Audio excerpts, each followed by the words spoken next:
மெஅராஜ் சிந்தனை. நபிகள் நாயகம் ஸல்லல்லாஹு அலைஹி வஸல்லம் அவர்கள் கூறினார்கள், நான் எனது வீட்டில் தூங்கிக் கொண்டிருந்தேன். அப்போது வானவர் தலைவர் ஹஸரத் ஜிப்ரீல் அலைஹிஸ்ஸலாம் அவர்கள் என்னிடம் வந்தார்கள்.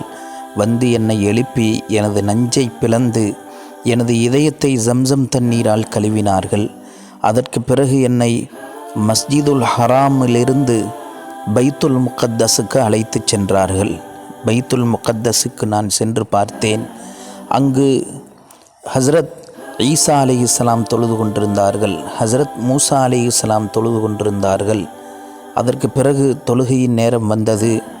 நான் நபிமார்களுக்கு தொலை வைத்தேன்.